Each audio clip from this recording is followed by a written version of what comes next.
दिल्ली के वजीराबाद से एक सनसनीखेज वारदात सामने आई है, जहां 9वीं क्लास में पढ़ने वाले छात्र वैभव गर्ग के साथ उसके ही 3 दोस्तों ने मिलकर खौफनाक वारदात को अंजाम दिया।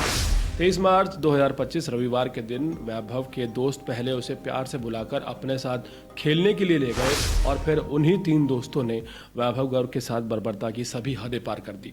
आरोपी यही नहीं रुके, उन्होंने वैभव को मारने के बाद उसके मोबाइल फोन का इस्तेमाल करते हुए उसके परिजनों को फोन कर 10 लाख रुपए की मांग की है।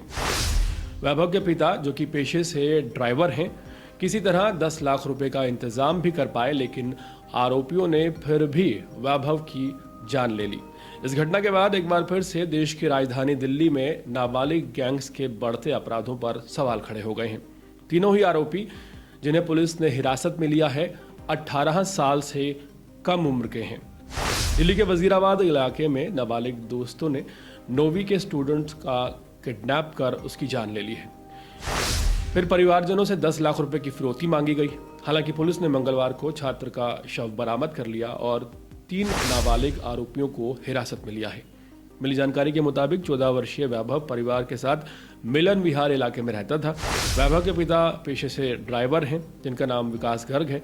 उन्होंने बताया कि उनका बेटा मुखर्जी नगर के एक स्कूल में 9वीं क्लास में पढ़ता था। वैभव रविवार को घर से खेलने के लिए गया था, लेकिन वापस नहीं लौटा।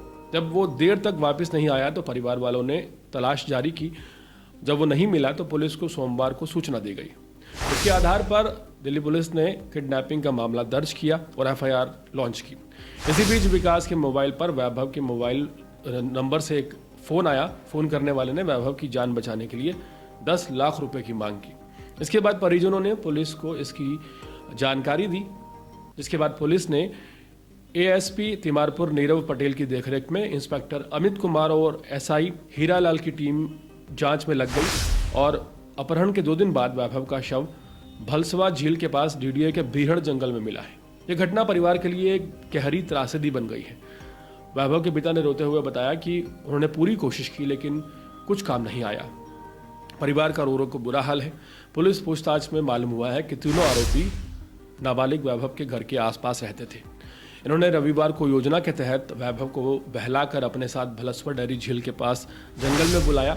यहाँ पर नाबालिगों ने वैभव का गला काट दिया। फिर दूसरे ने उसके मोबाइल फ़ोन से सिम डालकर परिजनों को फ़ोन किया। पुलिस ने नाबालिगों की निशानदेही पर मंगलवार को शव को बरामद कर पोस्टमार्टम के लिए रखवा दिया है। फिलहाल पुलिस तीनों नाबालिगों से गहन पूछताछ कर रही है। यह घटना हमारे समाज में बढ़ते अपराध और नैतिक पतन का एक भयावह उदाहरण है।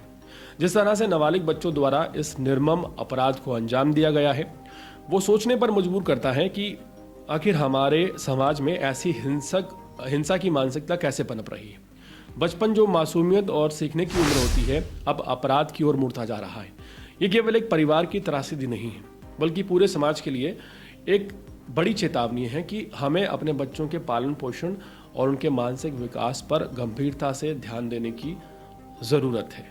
इस घटना ने एक बार फिर ये सवाल खड़ा कर दिया है कि क्या हमारी न्याय प्रणाली और सामाजिक तंत्र इन बढ़ते अपराधों को रोकने के लिए पर्याप्त हैं?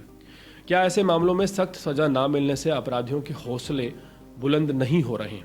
दिल्ली जैसे मेट्रो सिटी में नाबालिगों के अपराधों में बढ़ोतरी यह दर्शाती है कि हमें शिक्षा प्रणाली, पारिवारिक मूल्यों और कानून व्यवस्था पर पुनर्विचार करने की ज़रूरत है। ऐसी घटनाएं तब तक नहीं रुकेंगी जब तक कि समाज में नैतिक शिक्षा, अनुशासन और कानून की सख्ती से पालन को सुनिश्चित नहीं किया जाएगा। और ख़ासकर नाबालिग अपराधियों के मामले में, जब नाबालिग कोई अपराध करता है, उसे जुवेनाइल उसमें भेज दिया जाता है और उसके बाद 3 महीने उसको बाल सुधार गृह में रखा जाता है और उसके बाद फिर उसे छोड़ दिया जाता है। जिससे इस तरह के मामले लगातार बढ़ते हुए खासकर मेट्रो सिटीज़ में नज़र आ रहे हैं।